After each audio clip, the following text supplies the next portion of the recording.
Hello, Global Theater. My name is Gerry Fialka. Today is August 1, 2025. Want to thank Rob Grant and his amazing podcast, I'm Probably Wrong About Everything. Also want to thank Ben Mackinnon for introducing me to today's guest, Judy. Now, I hope I say this right, Chaikin. How do you... Yes. That's right. All right. I'm great. How are you, Gerry? Really good. Where are you calling from? I'm in Studio City. How cool is that? The first question is, what is the best thing for a human being?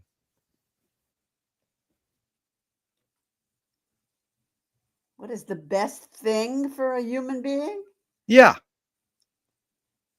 That's a question I have never pondered. So let me ponder for a little while.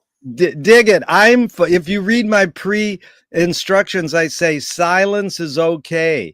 Pondering is fine. You know, Thelonious Monk said silence is the loudest sound in the universe. Definitely. It's while everybody's waiting for you to come up with some brilliant answer. Yeah, you do. The other thing is we're here to have fun. You don't have to be witty, brilliant, or anything. I know you already are, but I'm just saying, Well, I think, off the top of my head, the most important thing that I think any human being should aspire to is to figure out who they are in life. Yeah. And that will take your entire life. So there's a path that you can go down that's never ending. Yeah. It's beautiful. What's your favorite form of information? How it comes into you? One-on-one. Oh my God. We're like, that's called direct experience. Why do you think humans collect or gather information? Because we're trying to figure it out. And we think information will help us. Yeah, we think it will. Well, do you think this need or want to collect information, gather it, is more innate or more invented? No, I think it's innate. Yeah. Do thoughts create emotions? Oh, definitely. Yeah. And emotions create thoughts as well. Hello. Some of these early questions are, is it more this or more that? Of course, it's both and it depends, but that's the thing. It's often reciprocal in like a snake eating its tail. So, Judy, fill in the blank. I don't know what I think until I...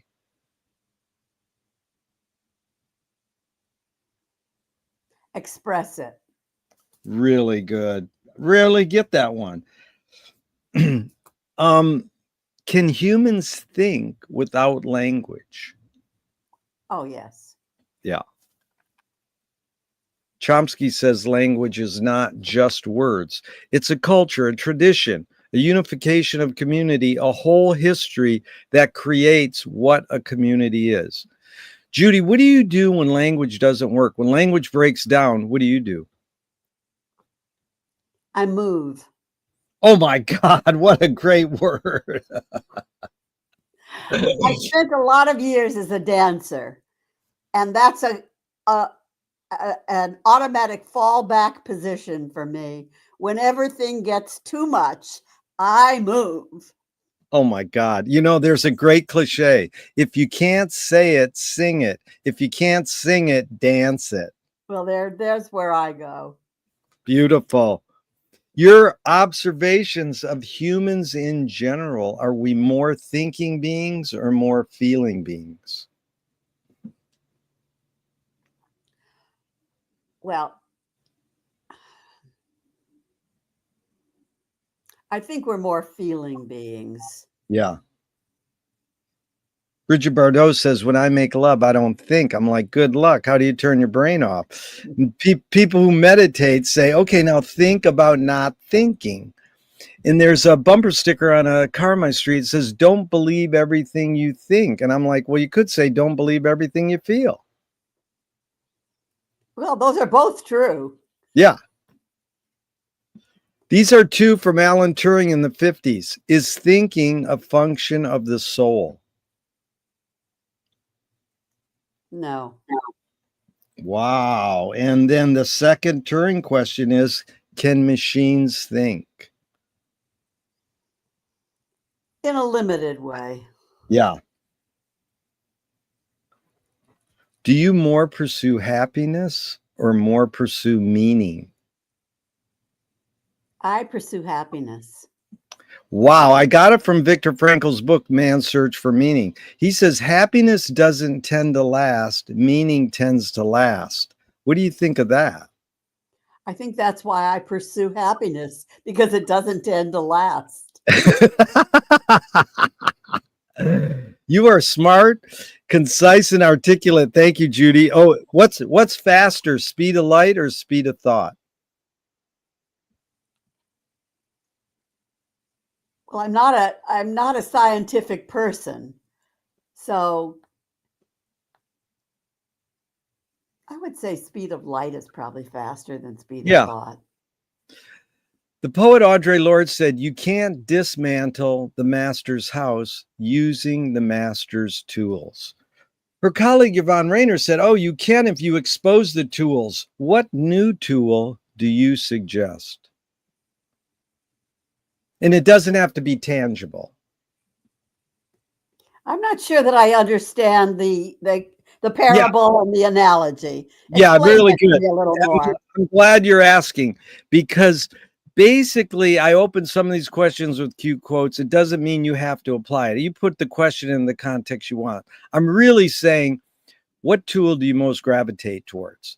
Then if you want to apply it to the quotes, that's fine. You know, I mean, Audre Lorde is basically talking about white supremacy. You can't dismantle it using their tools, but maybe that's how you can do it. You have to work within the system. I mean, you're a real trooper, because you had to fight so many. I don't like the word fight, but you had to persevere, is the word you used. Persevere through, oh, I'm a woman. They don't have, women directors. But you didn't stop. You kept persevering.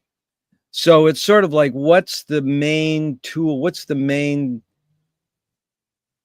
thing that you use for your perseverance through your career? I keep on keeping on. That is good. What do you worry about when you go to bed at night? Whether I've locked the doors or not. Whether you lost the what? Whether I locked the doors or Well, not. lock the doors. That's good. So, McLuhan learned from a poet that artists are the antenna of the race. They're like the dancers, the actors, the filmmakers. They're broadcasting the hidden psychic effects of our inventions, so we might learn how to cope with what we don't like about our inventions. So I asked you the question Marshall probed his whole career. Why do we ignore the hidden psychic effects of our inventions, even though the artists are broadcasting them to us? Because we're stupid, that's why. Okay, give that green dot a high five, because we're stupid. Yeah, but Frank Zappa says stupidity is the building block of the universe. That not knowing stuff is what drives us to pursue knowing. And then you have to unlearn some stuff. So, I mean, are you demonizing stupidity? Yes. Yeah. Do artists have moral obligation? Yes. Wow. Are you more afraid of new ideas or more afraid of old ideas? Old ideas. Wow. I left one out after the tool question. I'm supposed to say, what toy do you gravitate towards? What's a toy you like to use or engage with? I have a toy that's a magnet at the top, and on the bottom is a ball with a chain. And if Yeah. you lift the magnet up, it touches, if you lift the ball up and it touches the magnet, it stands up straight and makes a little sculpture. Oh, I like those.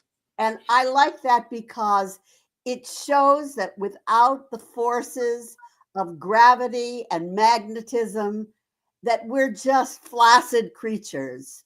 If we want to be formed and we want to have shape and meaning, we have Yeah. to connect up with the magnetic energy or whatever pulls us. It's really That's beautiful. my joy. I love it that you described it so well. I could really visualize it. And it also reminded me of Bob Fosse, the great dancer. He said, they said, Sammy Wasson wrote a book about him. He says, Bob Fosse's dancers danced like they were dancing. They didn't go, that's it. That they were sort of like that. Yeah, they're that magnetic to give that power to the randomness, spontaneity, blah. Yeah. Yeah, I love that. Can you conjure up your earliest memory ever or one of them? Yes. I'm 5 years old and I'm coming out of my kindergarten class and I see my mother walking toward me holding a bundle in her arms. And I think my mother had a baby while I was away at school. Well, it wasn't a baby. It was a little dog. It was my but I will never forget that moment. And then thinking how silly I was to think that she could have had a baby while I was away at school. Isn't that cool? And so was the dog your first pet or? The dog was my first pet, but sadly my father would not let me keep it. He was anti-dog. Oh. So it had a joy and a sadness all wrapped up with this memory. Well, you anticipated the next question. You have ESP. Is memory more a curse or more a blessing? Oh, I think memory's a blessing. Yeah. Tell me someone within your immediate family who had an impact on you, and what specifically was that impact? That was my Aunt Ethel. It was my mother's sister. And she, like my mother, grew up in an era where women were supposed to stay at home and be wives and mothers.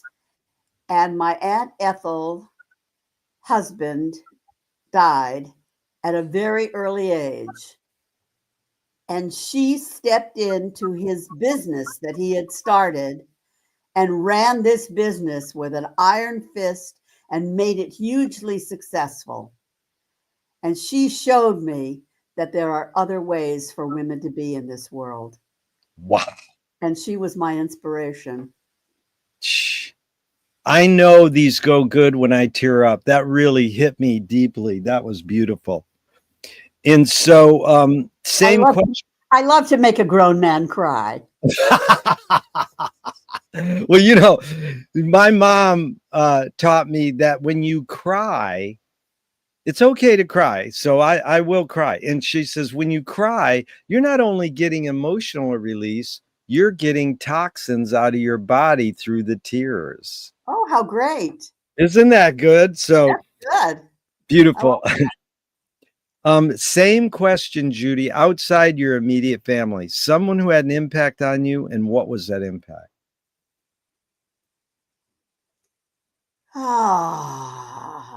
Outside my immediate family, someone who had an impact on me. I had a teacher in grammar school. He was gay. I didn't know it at the time. I didn't figure it out till years later. But he was a teacher that I really liked a lot. He started an after-school program for kids to learn how to plant a garden. Wow. He taught me how to plant something. And the first time that I planted something and it came up, I think it was a tomato, I felt that I was in touch with the miracle of life. Oh my God. That is beautiful. In my later life, I became a very active rosarian, which means that I grew really quality roses. and Wow. entered them in competitions and won hundreds of prizes. And I attribute all that to that teacher. Isn't that great? That is so cool. You sure have done a lot in your life. I'm inspired. So, did your parents raise you a particular religion? Well, we're Jewish. We didn't have any formal religion, but because our grandparents on one side were Orthodox, we were exposed to religious training. Yeah. My first really powerful experience with religion was going to the synagogue on the high holidays. They were Orthodox Jews. The women sat up in the balcony, the men sat down on the floor. And outside the synagogue, they had an ambulance waiting for the women in the balcony who would faint from the heat. And Jeez. I looked down on the floor and saw my grandfather and my brother down there in the cooler area doing their Orthodox thing, whatever. And I looked at my grandmother and the women in the balcony who were sweating and fainting. And I said, I'm out of here. And Wow. that was the end of my religious training. Do you pray?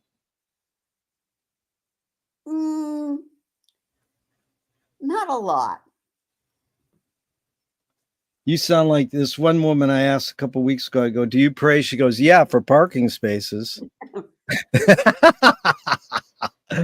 Okay, if God exists, Judy, what would you like God to say to you after you die? After I die, Yeah, if God could talk, what would you want to?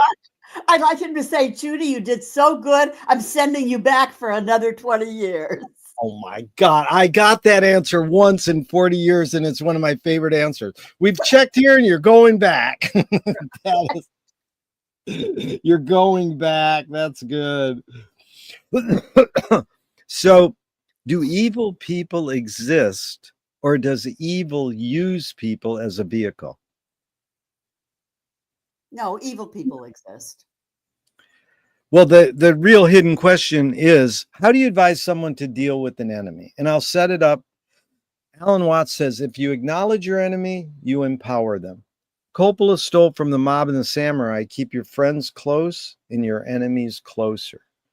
JFK said, forgive your enemy, but don't forget their name. And Fellini says, I need an enemy. So it's a lot of thoughts. The basic question is, how do you advise someone to deal with an enemy?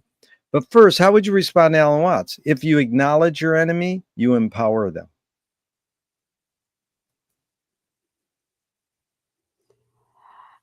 I think that's a kind of a complex question, because on the surface, you would say yes, acknowledging them empowers them, but then you have to ask yourself the question of, well, what happens if I don't acknowledge them? Do I allow this evil to spread and to affect other people in a negative way? So, it's a balancing act between giving them power and exposing them. Really good. But if your friend came to you and say, I'm being bullied, what advice would you give them?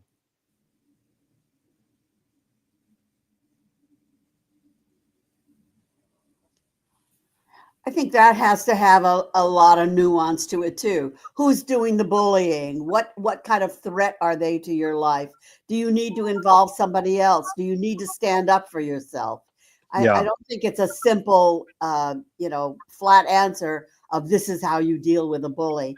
I Yeah. mean, we're looking at the master bully of all time right now, and none of us really know how to deal with it. So, Exactly. so this is something that takes more than just a quick answer, I think. Yeah. But this is Nassim Taleb saying games were created to give non-heroes the illusion of winning. In real life, we don't know who wins or loses, but we can tell who a hero is. And so Gregory Bateson said, if the criminal gets caught, does he go, whoa, my criminal skills weren't up to snuff that day? Or does he go, I did something morally and socially wrong? So again, it's a lot of prompts. You can go wherever you want, but a basic question is, does punishment work? I don't believe punishment works. Yeah. I don't. I believe there are better ways to deal with the criminal mind than punishment. But then again, you come against some people. You come up against some people who just there is no resurrection for them, and you Yeah. have to let them go. Yeah. James Joyce was the first projectionist in Dublin 100 years ago. He ran Volta Cinema and he says, "This is stupid. Why should I go inside a building and see a movie of a tree when I can go outside and see a real tree?" Years later, Faulkner said, "Sometimes the best fiction is more true than journalism." Why do we have to recreate things in order to get them? Why do we have to go to a theatrical play of people acting out life? Why don't we just live life? Well, there's certainly a powerful argument for just living life, but in recreating something, you are synthesizing it. You are drawing out elements of it that maybe are not so obvious or that people have missed. And I think that as an artist, that's part of what of your responsibility is. Yeah, very good. So, Judy, please walk us through kind of your tipping points, because I know in your past interviews you're really articulate. You kind of like did dance, then kind of acting, theater, and then filmmaker. What's your tipping point to pursue dance right off the bat? Well, because my mother took me to dance class when I was 4 years old. Yeah, I started dancing as a child. I loved it. I enjoyed it. I never was physically built to be the ballerina that I would have loved to have been. So at some point, I had to say to myself, "Is this the career I want?" You know, I was a dancer in Vegas. I danced in musicals, and I had to say, if this isn't the career that I want, what is there beyond this? And so what age is that about where you pose that question to yourself? uh, at about age 19, 19. Wow. But where did you get that sensibility to go, I'm going to question my calling? I mean, did you get that from the way your parents raised you or on your own? That question, is this what I want? I think I came from a questioning household. We questioned everything. Yeah. And I thought that was a good thing. And Yeah. my parents were very fluid. They weren't like locked into any kind of dogma. They Yeah. they were seekers themselves. They wanted answers to the world. Yeah. So then 19, you go, oh, is this what I want? And then what was that? Was that the tipping point to go out? Maybe I should pursue acting? I had been acting in high school. So I was pursuing dance and acting, and I was doing a lot of acting in roles that involved dance, Yeah. musicals, and stuff like Yeah. that. And so I had the acting bug already. Yeah. And there was a very good acting school here at LA City College. And I decided that that's where I wanted to go. So that's where I went. And that's Who are you? Who are your who are you seeing acting that you will like, oh, I want to emulate that actress? Or, is there anyone who stood out and like, oh, that's well, kind of I loved the work of Betty Davis. I wow. just loved Betty Davis. I thought she was great. But I also loved Judy Garland because Wizard of Oz was my favorite Yeah. movie of all time. Yeah. Amazing. Let me tell you two anecdotes there. Betty Davis, they said, do you have any advice for up and coming actresses? She goes, yeah, take Fountain. Right. And then, this one, she said to the director on some film, I don't want Max Steiner following me up the steps, kind of saying, I want to show my acting chops off. I don't need the music to enhance it. And it's funny because then I ended up interviewing the guy who wrote the book on Max Steiner, and he goes, that's not really true. It's one of those tales that gets told. she wanted Max Steiner doing music for all her films. But she's so, it sort of got out of context. Right. But the Wizard of Oz thing, I gotta say, did you see CBS Sunday Morning last week had the Sphere in Vegas? I saw it. Oh my God, is that the future of cinema? Did it intrigue you that you would want to see it, or didn't you say, I don't like what they're doing? Oh no, it intrigued me. I'd like to see it. Amazing. I mean, that is truly amazing, because they said one statistic in there. It's the most watched film in the history of cinema. Right. Well, and how many times have we all seen it? I've got to have seen that film 5-6 times at least. Yeah. Beautiful. So then you're filmmaking, I know you go into acting, you go into theater, your career is so fruitful in so many ways. And I know it's been a struggle, but you've really persisted because you're so great. Where was it the filmmaking bug got in you? Like you go, oh, I want to make films. Well, the filmmaking bug hit me when I was very young. My father was an amateur photographer who had a dark room in our house. And at about age 12 or 13, he took me into the dark room and taught me how to develop film. Well, just like the garden that gave me my first tomato, when I saw that first image emerging in the bath, it was like miraculous to me. Yeah. I thought it was such an incredible creative act. I just adored it. So I had this passion about film in my mind. Yeah. I always wanted to go to Broadway and do a show, or to go to New York and do a show there.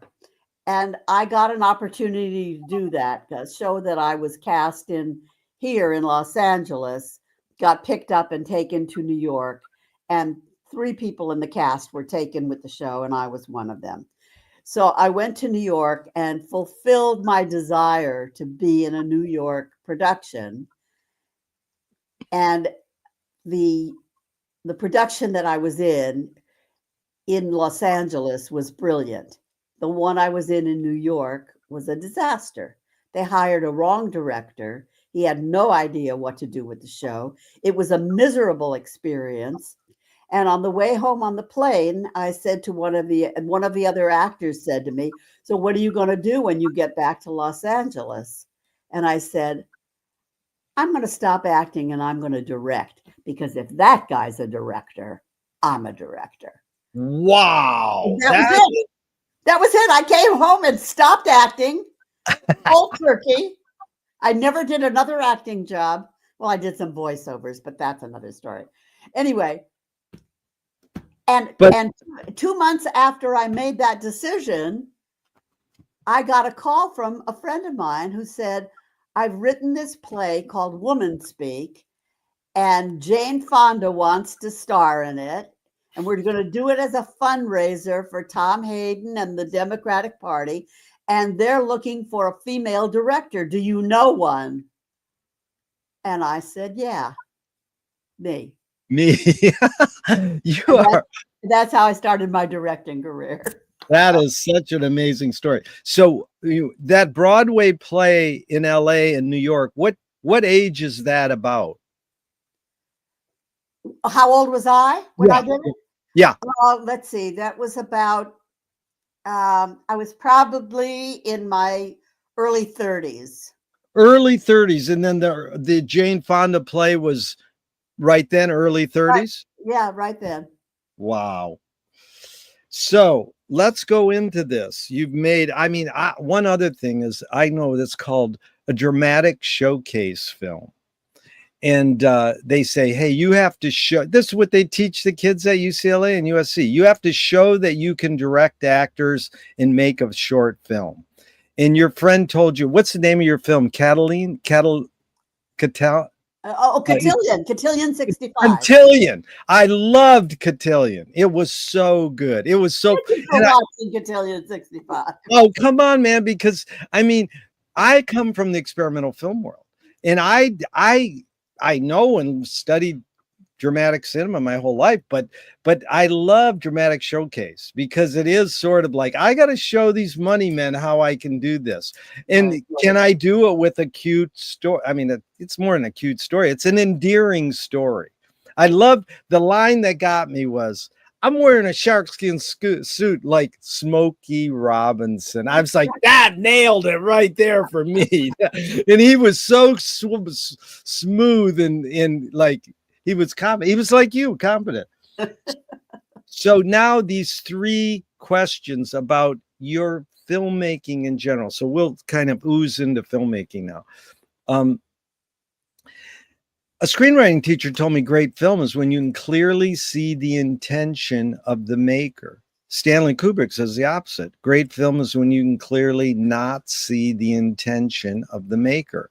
What role does intention play in your creative process when you're making a Judy film? Not an assignment, not a commission, but sort of like your vision. What role does intention play? I try to keep intention in the background. I think intention is the initial impulse to make a film.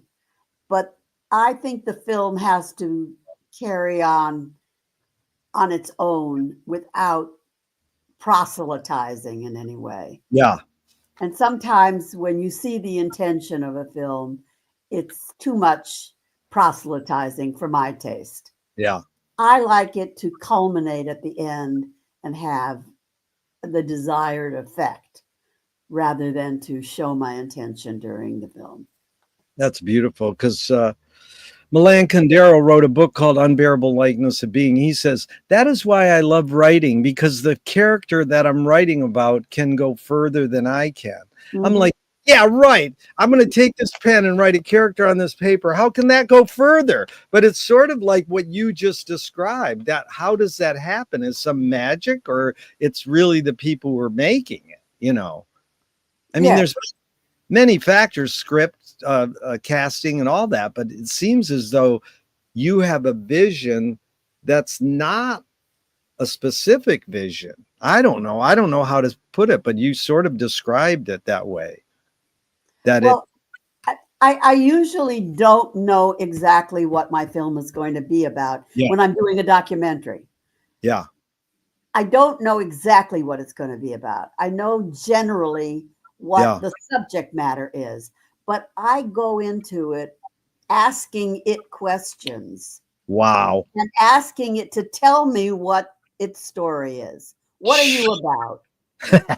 and the answers come. You just have to be keenly aware of everything that people are saying and what they're doing and what they did in their lives. And then the story starts to unveil in front of unveiling. Yeah. I heard Ray Bradbury talking on the radio about he says, I met Fellini and I said, do you watch your rushes every day? And he goes, no, I would never do that. I don't want to know. I don't want to know what I'm doing. You don't want to know what I'm doing. That's a great phrase. Isn't that amazing? That is a great phrase, because if you know what you're doing, then you do something prescribed that's in your head. If you don't know what you're doing, things come into you. There's so much trust involved in the whole artistic process. You just have to trust that this magic thing is going to come out of nowhere. Yeah. And it will be there for you when you need it. Yeah. But you're getting to this. We're getting to this point, but it's funny because the other comment Ray said was, you've got to trust your subconscious. Mm-hmm. And go ahead. Yeah, but that's what the improv training did for me. Right. But you're doing improv after Jane Fonda or before?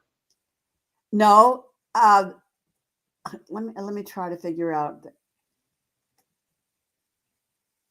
The improv was after Jane Fonda. Jane Fonda, yeah, because Steve Martin loves to quote David Mamet. Art is a product of the unconscious mind. It's like, yeah, right. That sounds romantic, but it's like, no, these people, they know what they're doing. They're great artists and kind of know what they're doing. But George Lakoff says, neuroscientist, linguist says, oh, we're only operating 20%. We're operating 60 to 80% unconsciously. It's like, we've been here together for 35 minutes. I feel we're both been conscious 95%. How can we be, operating unconscious or subconsciously? But you have to admit that this isn't the normal conversation of your everyday life. You're pretty intense here. Dude, I do 4 of these a week. This is normal for me. Oh my God. And you're doing great. I love it. I'm learning so much. It's really beautiful. I thank you. Duchamp said there's no art without an audience. How much are you thinking of your viewer when you're making your film? All the time. I know who I'm making the film for. Yeah. That's very important. Yeah. To me. Somebody else might not feel that way. Yeah.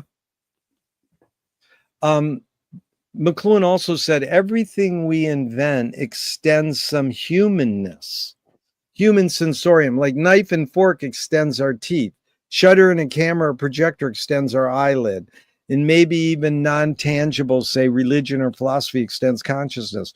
What does the movie camera extend for you? Whether it's 16 millimeter, 35 or video, the moving image camera, what humanness does it extend for you? The camera takes my mind and puts it right inside somebody else's mind. Right. That's amazing. I love that. I love that the camera can go in and see things that I can't see with my own eyes.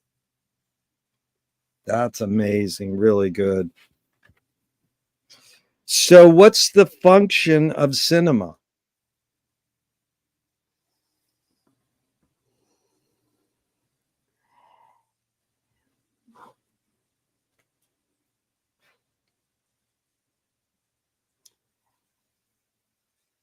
I think it's to ennoble us.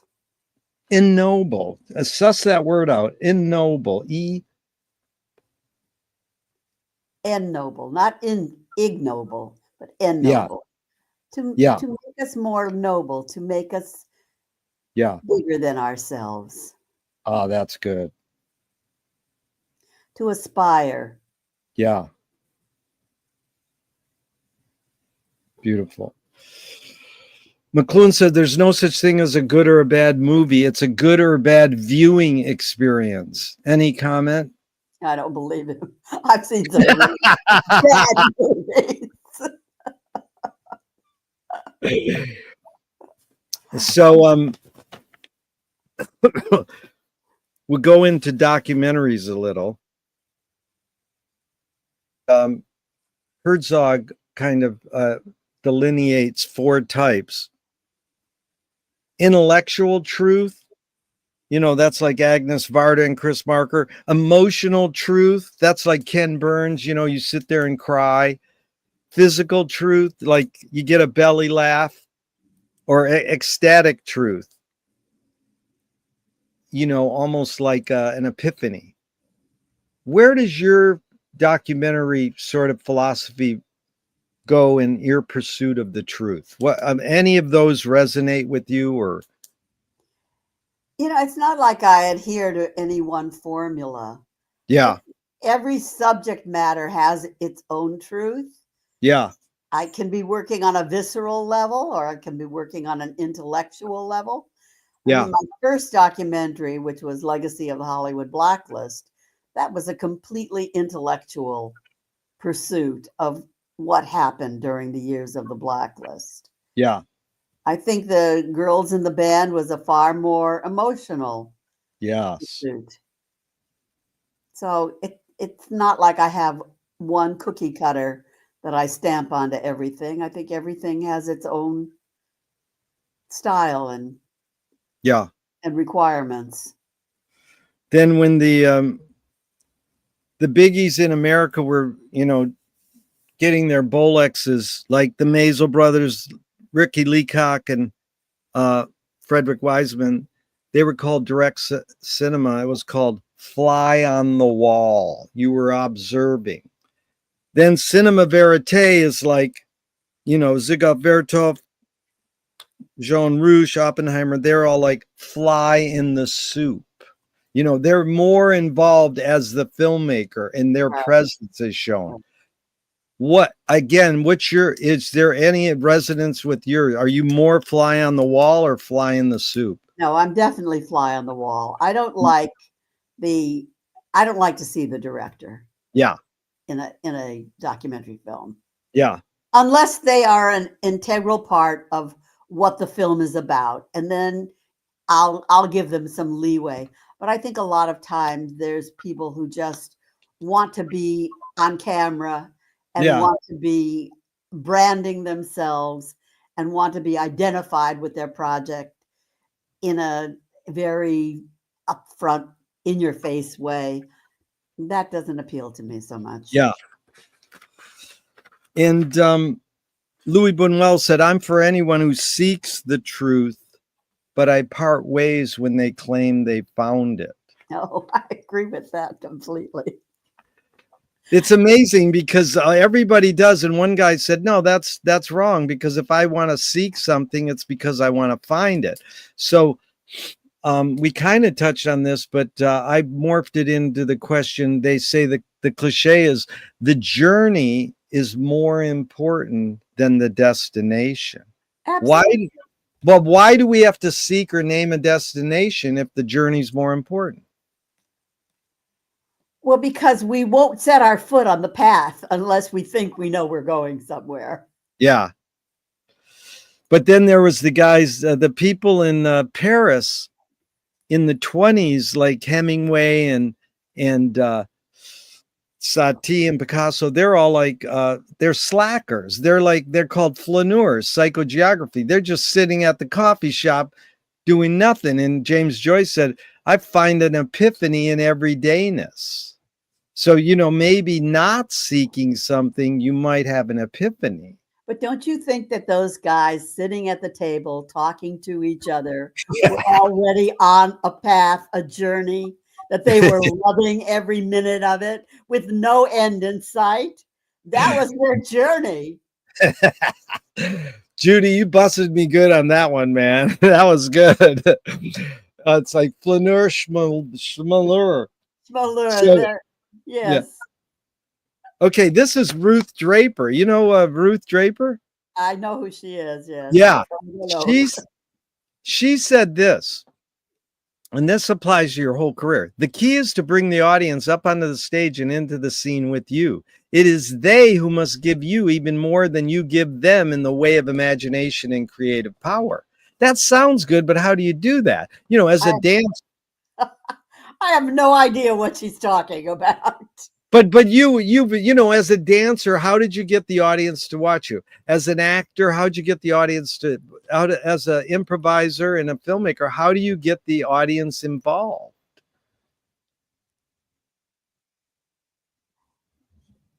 There's a lot of tricks. There's a lot of bling involved with show business. Yeah. I think when you're performing, you turn yourself on in certain ways that is attractive to people. Yeah. And this is a really good question, because as you grow as an artist, that kind of bling can become less tolerable for you. Yeah. It becomes artifice. Yeah. And getting rid of that then becomes part of your journey. So the very thing that you use to entrap the audience in the beginning becomes a trap in itself for you. That's heavy. That's all. How does that relate to Billy Wilder said, make the subtleties obvious? Because there you go. It's taking that blingy thing and making it so subtle Yeah. that it has the impact that it would have, that you wanted it to have when you were doing a lot more razzmatazz. Yeah. It's like Sam Goldwyn said, as for the critics, don't even ignore them. But this goes to your I word. heard that one. That's a good one. That is a great one. It said, don't even ignore them. But it's almost like you were talking about what's, I thought it was the word nuance. And also the two words that I always try to figure out what the heck do they mean is empathy and vulnerability. It's like, how do we operate in that sort of in between zone of being confident and not confident, in not knowing and knowing? Like, the Fellini saying, I don't want to know. Well, what you kind of know, but you're saying not knowing. So here's the question to lead into that. Leonard Cohen, the only way you can sell a concert is if you put yourself at risk. And if you don't do that, people know. So what role does risk play in your creative process?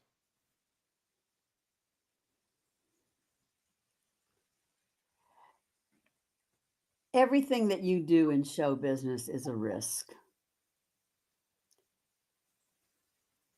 The minute you open your mouth and try to say that you know something or that you stand for something, you're putting yourself at risk. You risk being criticized by others. You risk being knocked down by others.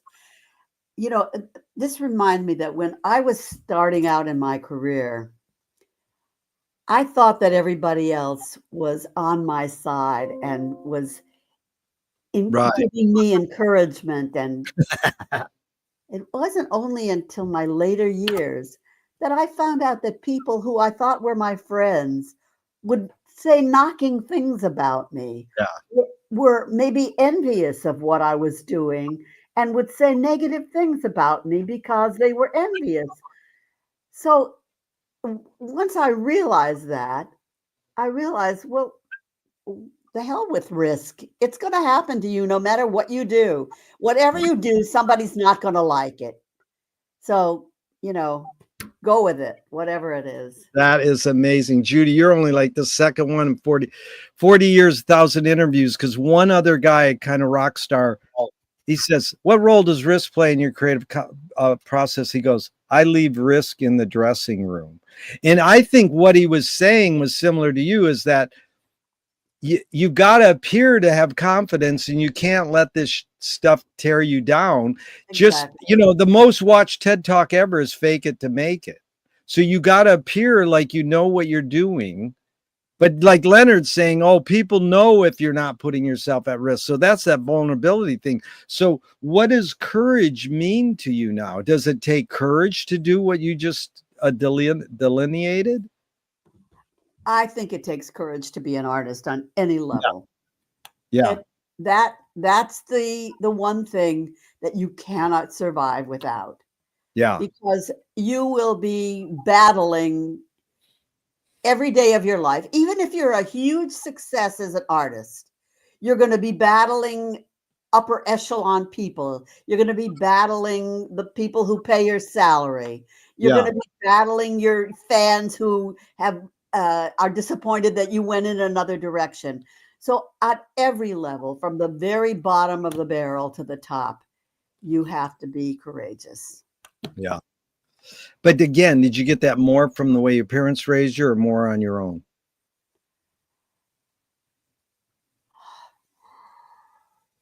I think my parents raised me to be courageous. Yeah. They raised me to question things and to stand up for what I believed. They were morally righteous people. Yeah. Beautiful. So this is, I've asked this Viola Spolin question for years, and I kind of explained to people, this was a social worker in Chicago who used role playing to invent comedy improv. And it's like, what? And it's true. So I would like that. It's twofold, your experiences with her, but the question is, She said, if the audience cannot see your struggle to achieve something, they cannot root for you to achieve it. What role does struggle play in your creative process? You know, struggle is the coin of the realm.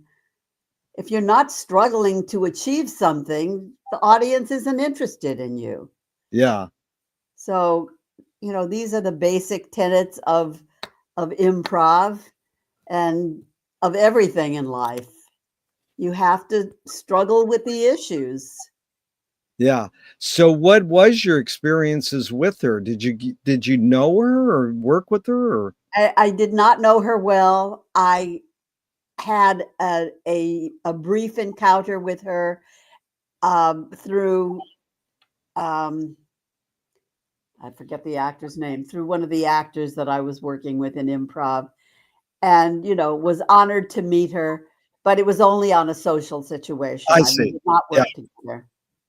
Well, another actress that I saw was in a movie you worked on. I think you did second AD was Susan Terrell.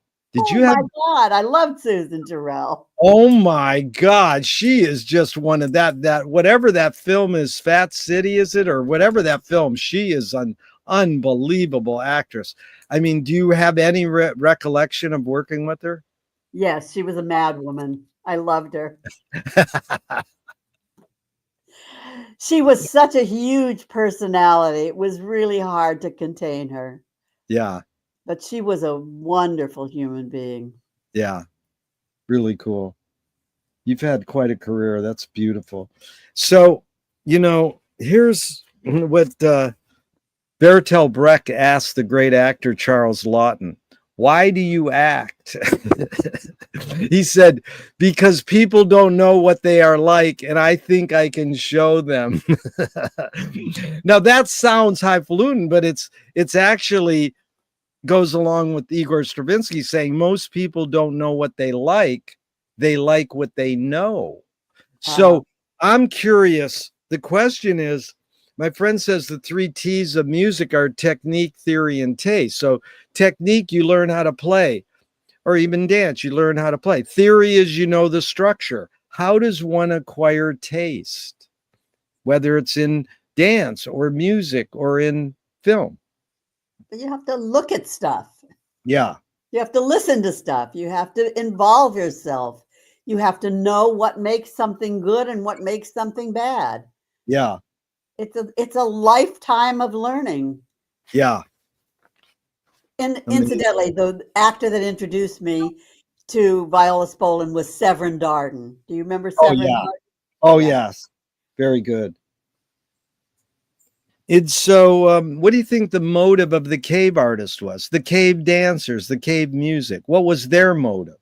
The cave artist was a graffiti artist. He was a kid who wanted to decorate the walls. His father probably beat the shit out of him for doing it. Well, Judy, this is so fun. I'm glad you understand what we're doing. What's more important, conviction or Wait a compromise? minute. What makes you think I understand what we're doing? Well, that's the beauty. You started off, and we don't have to understand it. We're just doing it, Exactly. Like just throw the kid in the deep end and let him learn how to swim. I haven't any idea what's going on here. When this is all over, I'm going to scratch my head and say, what the hell was that? That's a high compliment. I appreciate that. So, what's more important, conviction or compromise? Conviction. You've accomplished a lot. How do you rate these three elements? Luck, skill, and ambition. What played the biggest role, second and third? I think most of mine was skill, ambition, and luck. Oh, thank you. That's good. People are embarrassed to say skill. They think it's too bragatory. I'm like, no, that's okay. Because in actuality, the question used to be, is ambition based more on fear or joy? And most people would go fear. So then I read William Friedkin, the director of The Exorcist, and he goes, in Hollywood, skill and luck have nothing to do with it. It's all ambition. Well, I believe that. It's a pretty heavy statement, but I mean, a lot of people, when I say skill, luck, or ambition, they go, well, luck, I'm lucky. And, ambition's a funny word. But here's the thing. I don't like those three words. Here's the words people substitute sometimes. One word you used: purpose, destiny, persistence, perseverance, necessity.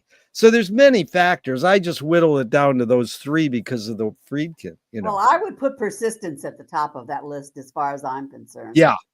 Because Yeah. I tell my kids or anybody younger than me who wants to know how I did it, I tell them I redefined my career every decade of my life. Yeah. I just kept moving from one thing to another.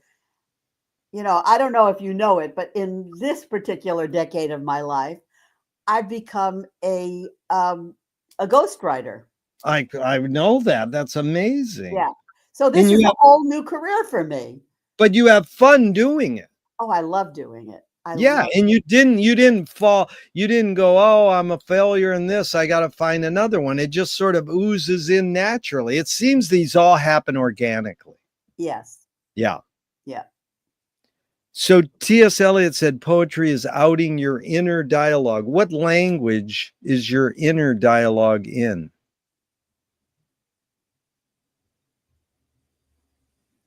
Is this a trick question? You answered a question with a question. You win, Judy. That's what this series is all about, inventing new questions.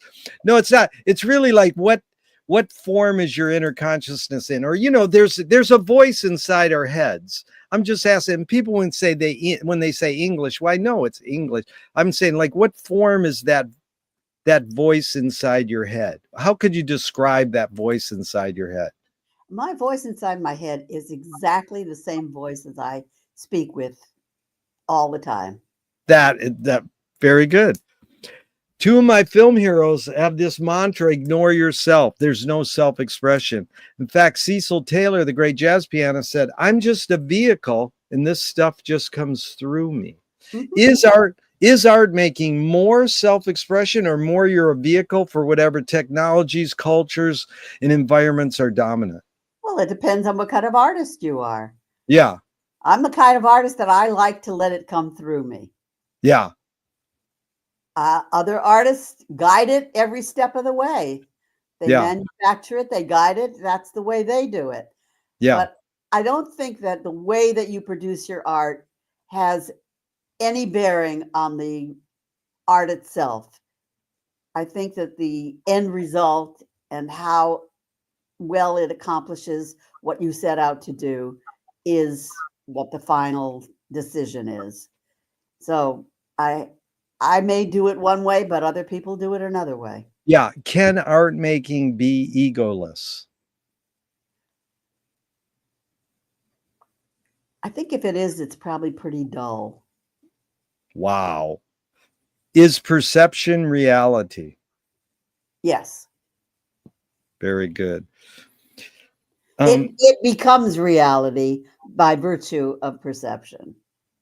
That's Lily Tomlin says, reality is just a collective hunch. That's right. She's right about that. Lewis Carroll says, I believe as many as 6 impossible things before breakfast. Have you believed in any impossible things lately? I believe in all kinds of impossible things. I constantly believe in impossible things. Can you name one? Good sneaky laugh there, Judy. Well, considering the political world that we live in, you can imagine what kind of impossible things I'm believing in. That's good, because the great Sun Ra said, the impossible attracts me because everything possible has been done and the world didn't change. That's right. That's right. Tell me one major element of your creativeness that stayed the same and one major element that's changed in the years you've been being creative?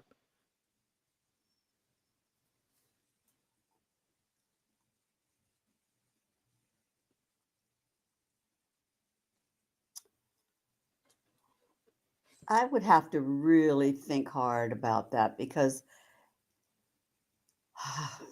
I don't know. I'd have to go back and analyze.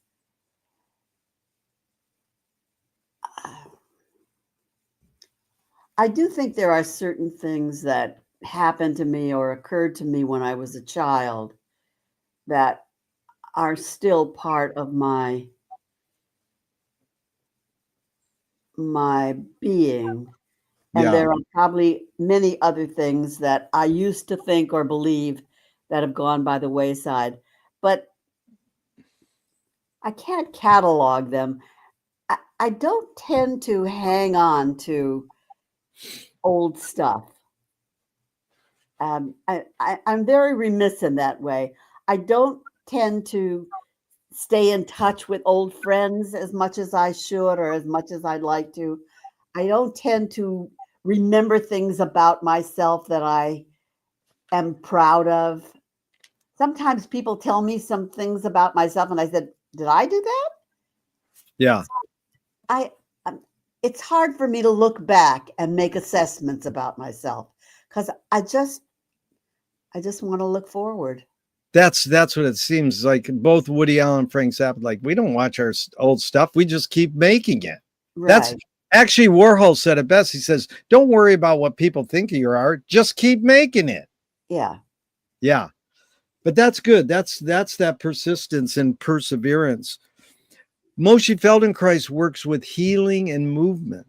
He says it's literally possible to identify a weakness and incorporate it to become a strength rather than we're normally taught to overcome a weakness. Mm-hmm. Tell me a weakness you turned into a strength.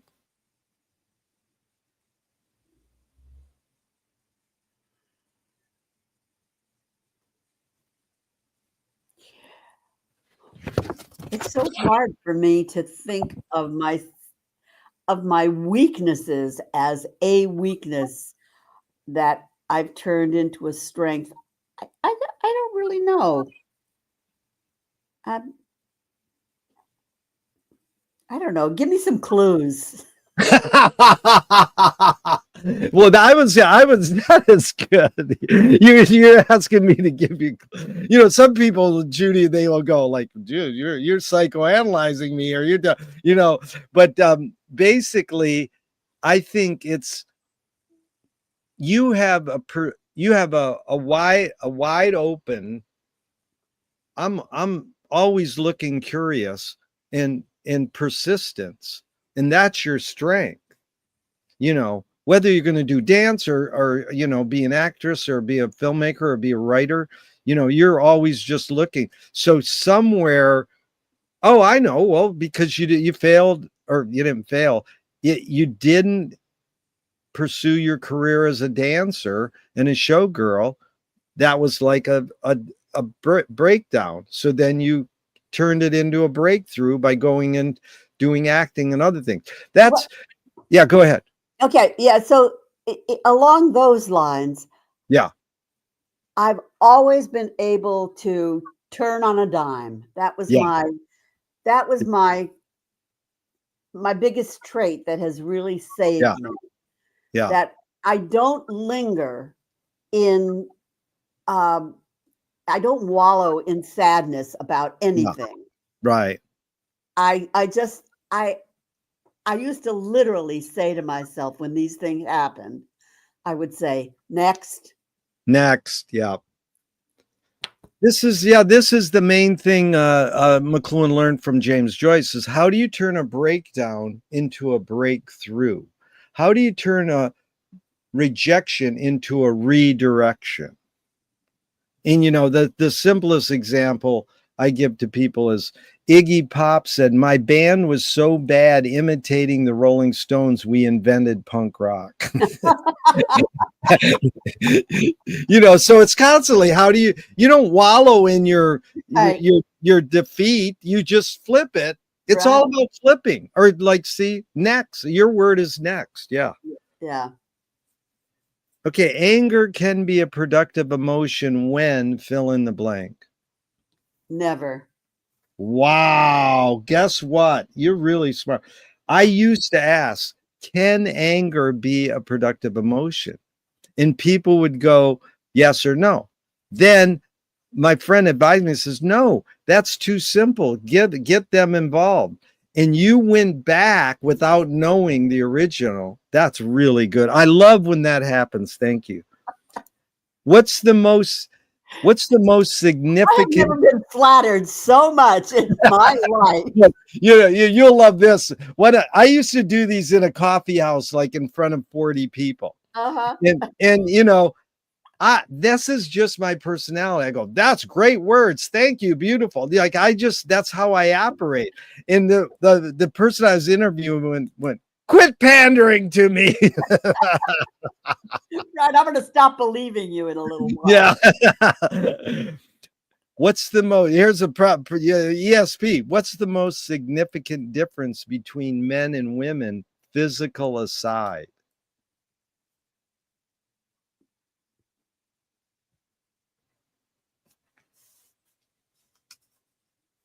I don't know. I just think the difference between men and women is all physical. You know what? That's the answer I want to hear. It's rare, but people go none. Very good. So there's a line that goes, you create what you resist. Bob Goldthwait morphed it into you are what you hate. And James Joyce said, it's a curious thing how your mind is super saturated with the religion in which you say disbelieve. Louis Buñuel said, thank God I'm an atheist. So just your thoughts, you create what you resist. Not you, Judy, but one creates what one resists. Any thoughts on that line? I think that there's some truth to that. Yeah. Put so much attention on something that you make it manifest. There's some truth to it. Yeah. These are 5 quick Alan Watts questions off the top of your head in just a couple. Okay, I'm ready. In just a couple words. 1, who started it all? The great nature creator started it all. Beautiful. 2, are we going to make it? What? Very good. Where do we put it? Where the sun don't shine. Thank you. 4, who's cleaning it up? The housekeeper. 5, is it serious? Yes. Wow. How do you find peace of mind? I meditate. Wow. But again, how do you do that? They say, okay, think about not thinking. What's the process? How do you verbalize it? You don't entertain ideas, or how do you meditate? I practice transcendental meditation, which has its own techniques of getting you to go to a place of calm and clarity. And it's a technique. It's not like you're trying to do anything. Yeah. Well, let's go back to your film a little, because I was just bowled over by you. Jerry Allen, there were so many. Patrice Rushen, you had the elders, the ancestors, and then you had the new school, and then you did that photograph at the end. I mean, it was just so well constructed. I mean, it's hard to keep someone's attention for 90 minutes. And with graphic design, it was so amazing. How was that rooted in maybe can you talk about how long were you married to your husband? Well, how long were you guys together? I was married to my husband, Jules Chaikin, who was a musician, a trumpet player. And we were married for 57 years. Oh my God, 50. How do you explain the longevity? We loved each other. Jeez. Did you have kids? We liked each other. Oh, that is good. Did you have kids? Yes, we have 2 children and 3 grandchildren. Wow. But did his being in jazz, I mean, where's that tipping point to go? That you do the Blacklist film, then you do the Girls in the Band. What's the sort of nugget where that was the kickover, the tipping point? I want to do this history of women in jazz. Well, it was brought to me. The idea came to me from a friend who said that she had met a woman who told her that she was a drummer, a 90-year-old woman who said that she had been a drummer in big bands. Yeah. In the 40s. And I said, no way. I know all the big bands. There was never any woman drummer in any of them. So I looked her up online, and it turned out that she was a drummer in an all-girl band. Yeah. And that was the thing that got me curious about it and started it happening. Amazing. Yeah, because it really tells a story. And you credited in one of your interviews how important your editor was. Oh my God. Edward Osejima, a brilliant editor Yeah. who had enough love of jazz and music background that he understood how a documentary about jazz has to have a certain style of editing. It Yeah. has to carry on the same feeling of jazz. So Yeah. he was just brilliant. Because they say, it was in the New York Times several years ago. How can you have a writer's credit on a documentary? Well, you can because there's voiceover, but it's also that the editor is the writer. And, this is experimental filmmaker House Frampton. Narrative is born among the animal necessities of the spirit because we're waiting to die. So it's this, you tell a story, it's a narrative. Can you? That's a depressing thought. Well, can you forget to die? That's the question. I think when you're young, you forget to die. When you get older, you don't need to be reminded. Yeah.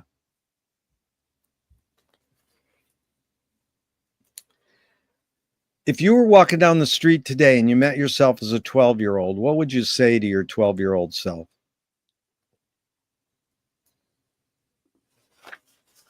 I'd say, get your ass in gear, girl. You got big things to do.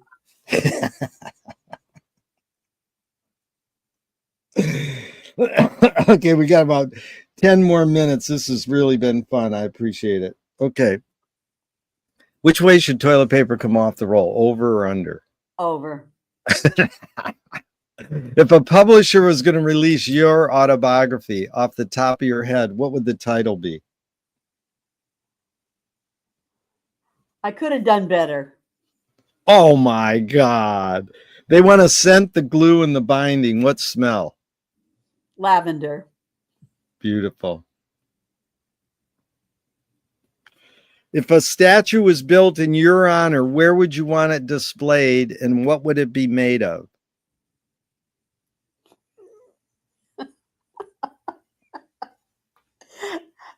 That's a funny question. Let me Isn't think. it? Well, I think I'd want it made of chocolate.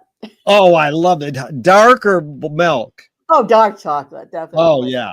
Okay, where do you want it to be made of chocolate? And I'd want it to be displayed on the front lawn of my house. Oh, nice. Studio City, front lawn. I like that. Tell me something good you never had and you never want. Something good I never had and never want? Yeah.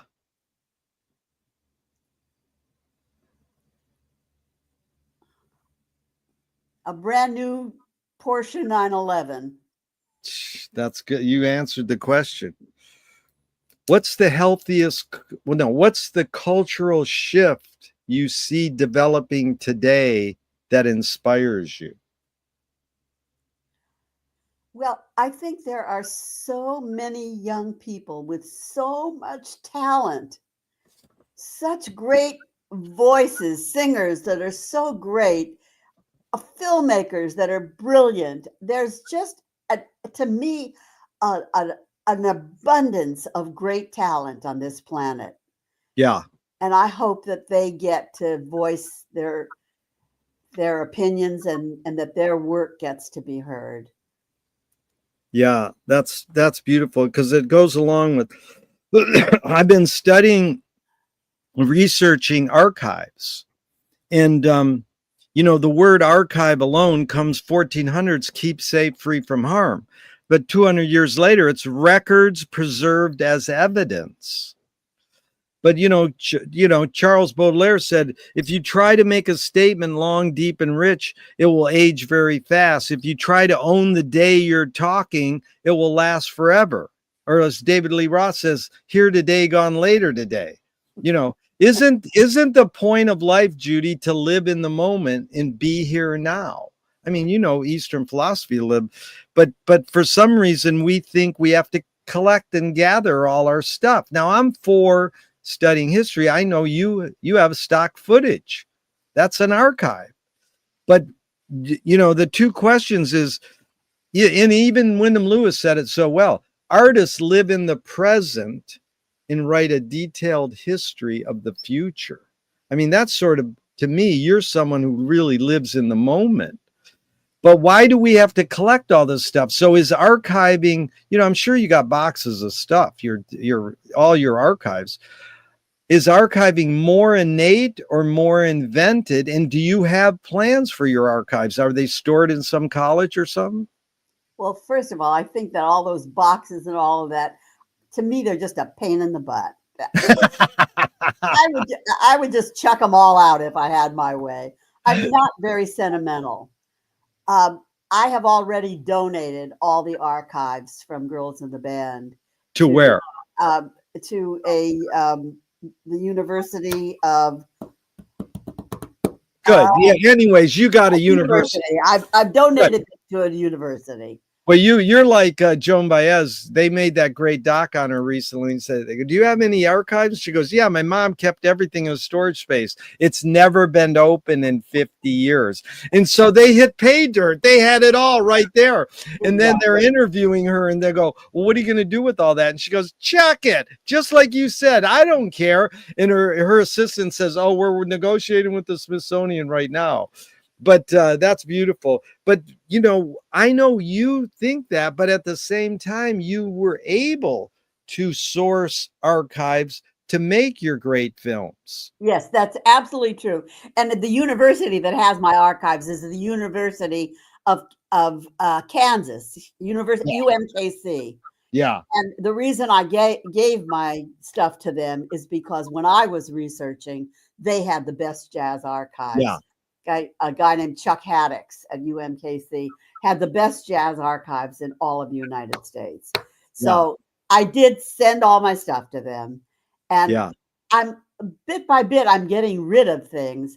Yesterday, I cleaned out a cabinet that had all my business receipts from Girls in the Band from 2008. Yeah. And I thought, I'm just going to chuck all of this. Yeah. And as I was getting it ready to go to the shredder, I pulled out one piece of paper, which was a handwritten note to me from Marion McPartland. Oh, my God. I said, okay, this one gets kept. So I kept one piece of paper out of that whole archive. That is so good. I so appreciated your footage of her. You so well edited and everything, because I used to listen to her religiously on the radio. She was so good at talking with these great pianists and then jamming with them, involving. Yeah. She was brilliant. So Utah Phillips, great labor folk singer, said, anarchy is making rules for yourself and not other people. Who's entitled to make the rules? Well, what rules are you talking about? Are you talking about the rules of filmmaking? You're talking about the rules of government? Different people. I think if it's the rules of filmmaking, you make your own. When it comes to government, we need people to make some rules, because you see what happens when we don't have them. Yeah, because funny, the word freedom etymologically breaks down for exactly what Utah said, giving oneself one's own laws. What does freedom mean to you now?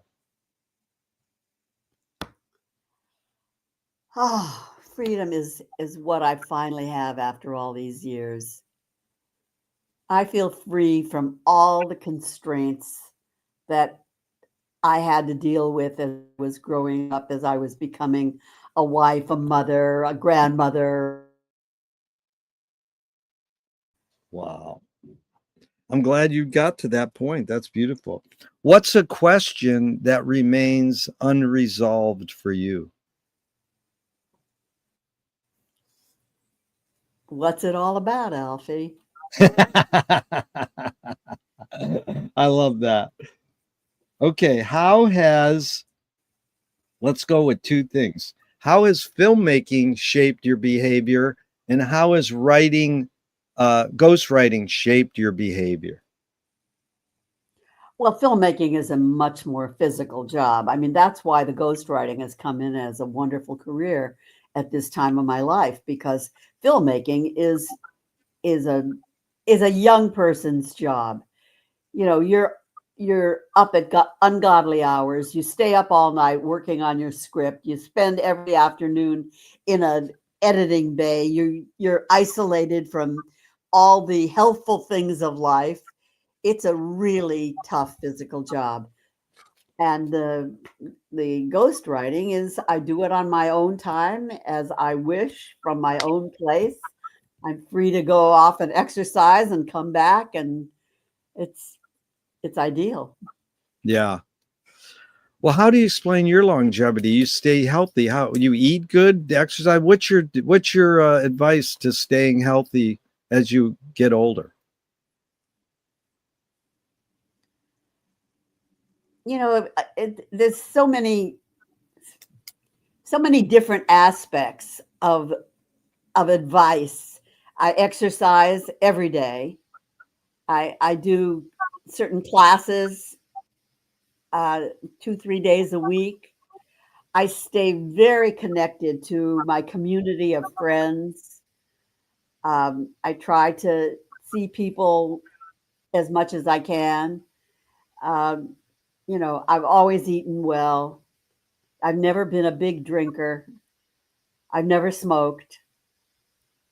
So I So don't it's know. is it I know this is a stupid question, but is it more a little more DNA or a little more lifestyle choice? Is it 50-50, or is it a little more one or the other?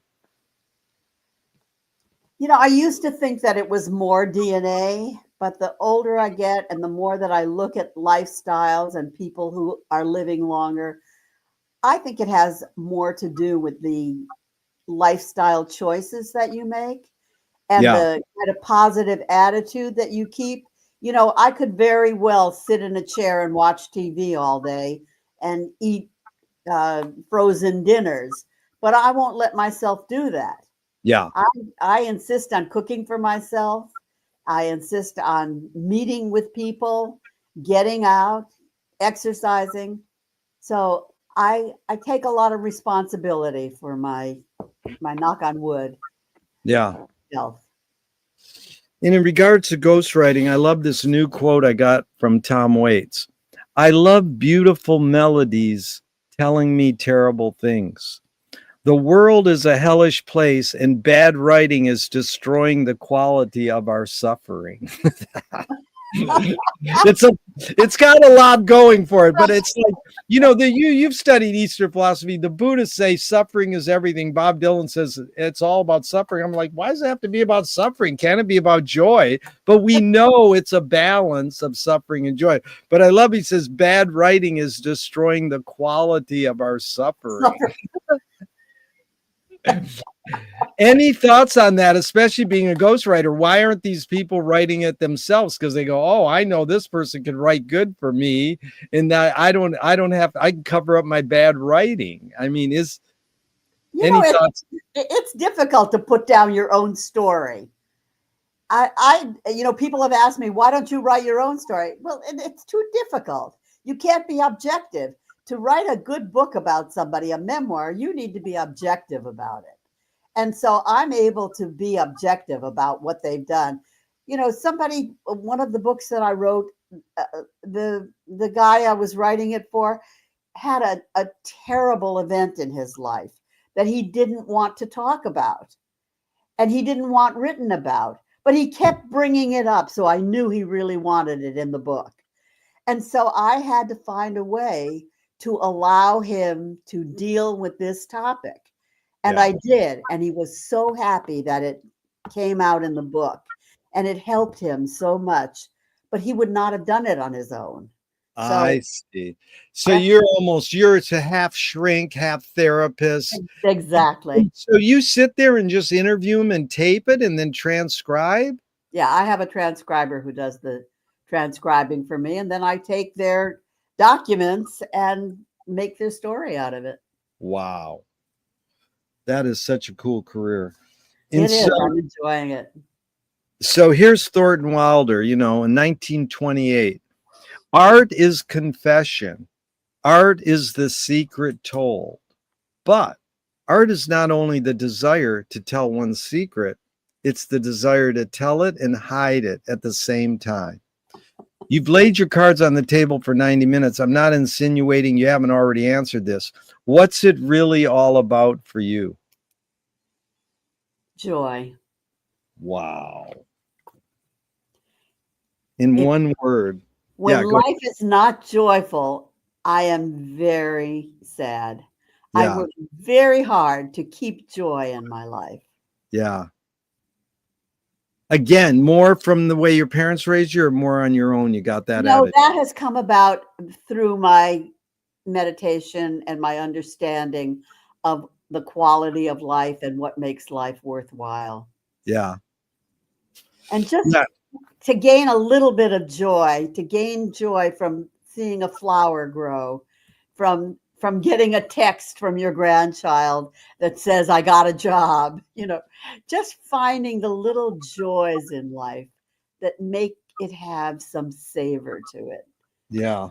It's so important how you articulated that, because I left this one question out. Mike Kelly, the artist, said, art is making your problems other people's problems. And some people go, no, because art is making your joy other people's joy. It could be either. Because I think that's what Woody Allen did. He made his problems other people's problems so they could all relate to him, Yes, So I think artistically that has some validity. yeah. I don't know that I'd like to lay my problems on other people, but maybe that's what I'm doing and I don't even know it. That's the other thing. How much are we supposed to know? I worked for George Carlin and we got a flyer in the mail and it said, I'm trying to get more control over my spontaneity. and then we spend half our life trying to learn things, but sometimes they say you live life walking forward, but in order to understand it, you got to walk backwards. So it's sometimes we have to unlearn things we learn because we hold on to them too tight. And they're not true. And they're not true. Exactly. Things that are not true, and then we have trouble letting go of them. That's Marcia McLuhan was in Woody Allen's film Annie Hall, and Marcia always said this. Do you mean my whole fallacy is wrong? and that's a question. But Woody had him say it as a statement. You mean my whole fallacy is wrong? Like he knew what he was talking about. I was like, no. Marshall was about inventing new questions and new metaphors. Right. But even though he presented them to the world backwards, it actually evoked another great McLuhanism.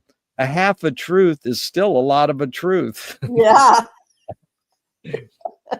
So this has been really fun, Judy. One last question. What gives you the most optimism?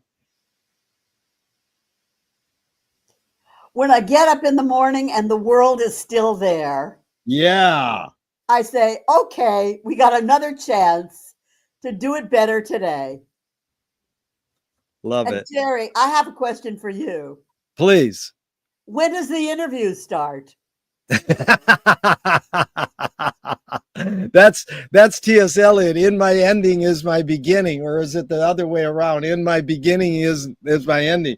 But the first question, Judy, I ask is, what is the best thing for a human being? And Wilhelm Reich said the best thing for a human being is another human being. Oh, that's good. And then they asked Groucho Marx at the end of his life, the last question, what gives you the most optimism? And he said, other people.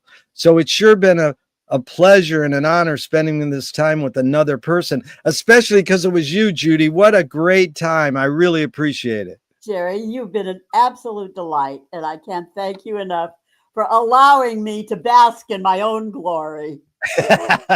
You deserve it, girl. You're a bad mama jammer, man. I love you. Thank you so much, Judy. And even though I'm going to hit the end broadcast button, I hope this never ends and we can keep talking forever and ever. Well, we are friends now, so that could happen. Very cool. Thanks, Judy. Thank you. Bye.